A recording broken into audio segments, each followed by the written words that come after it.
Hey, Frank, the collective efficiency from LeBron and AD in this one, just how would you evaluate their performance, not just in Game 5, but in Two of the best players in the game, rising to the challenge in a closeout game, both delivering special performances, and obviously we don't win the game without them doing what they did tonight.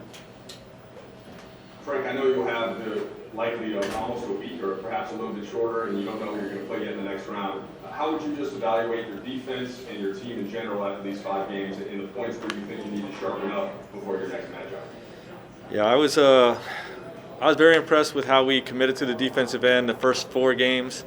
This team was posting an offensive rating of 124, which would be the best offensive rating in the history of the game. And for the first 4 games, our defense was as sharp as it's been all year. Their offensive rating was around 100 or under. Some of the fourth quarter and blowouts factored into that. But we performed at an extremely high level on the defensive end in this series. Obviously, it slipped some tonight. Different type of mental challenge with Dame being out and whatnot. But overall, very excited about where that's at, and whoever we play in the next round, will be a different challenge entirely. Hey Frank, it's Dave. Coming into the series, there was so much talk about how hot of an opponent the Blazers were. You just mentioned their offensive rating. Obviously, they went 6-2 in the seeding round. They won Game 1, and you talked about, and others talked about how it would be an opportunity to sharpen your own game. How do you feel like you guys got better this series?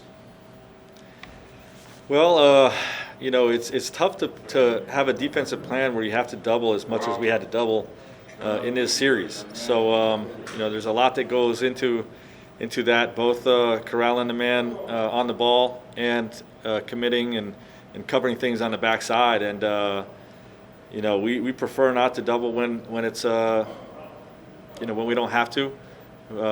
By doing so, as much as we did in this series, it really sharpened us to make sure we're covering all those areas. So, I think it definitely improved us. Knowing what they're capable of kept the sense of urgency throughout the series. And, we said coming into this that if we were able to beat the Blazers, that, them being such a powerhouse offense is going to help us in later rounds, and hopefully that's the case. Allie? Kyle Goon? Frank, how much would you sort of sense that maybe some of the emotion of the last couple of days, or maybe even exhaustion in the last couple of days, or maybe fatigue, contributed to maybe just not having that sharpness tonight? I think maybe a little bit, but I don't really feel like we didn't have a mental edge. I just think we were facing a different opponent. When a guy loses, when a team loses a guy like Dame Lillard, it just changes their whole dynamic offensively. And everybody else gets more shots, more minutes, more touches, and more confidence. So it was just a different type of defensive challenge. I felt like we worked extremely hard on that end of the floor, and I don't know if the last couple of days was a big factor in that.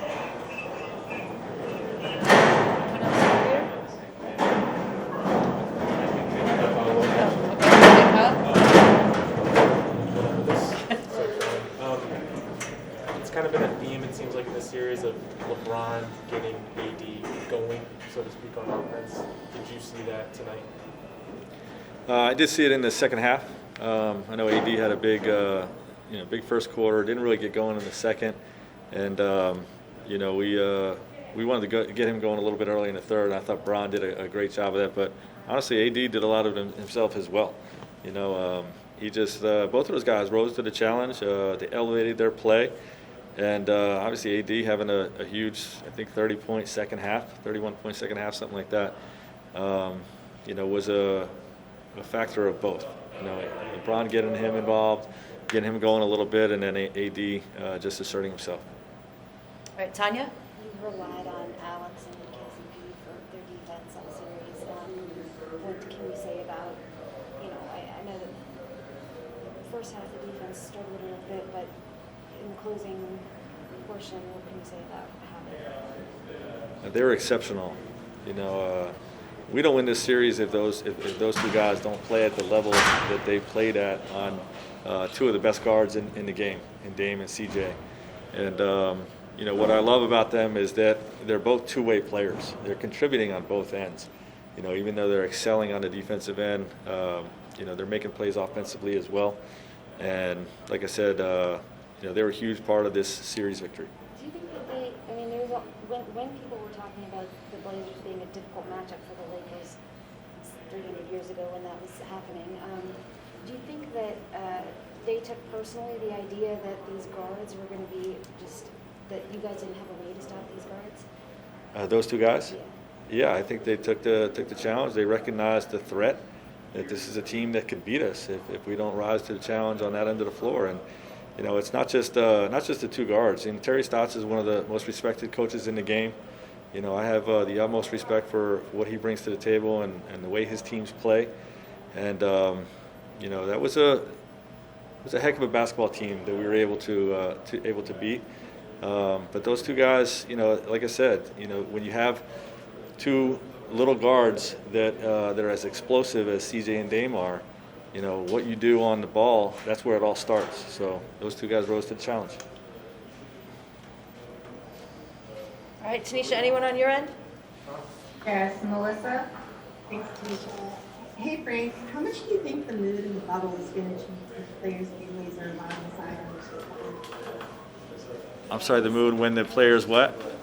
When the players' families are allowed inside the bubble in the next couple of days. I know our guys are going to be really happy, and I think that will lift everyone's spirits. I think that's a big deal, for those guys to be able to have them coming in. So, I think that's definitely going to be a positive influence. Last two on my end, Bill Orm.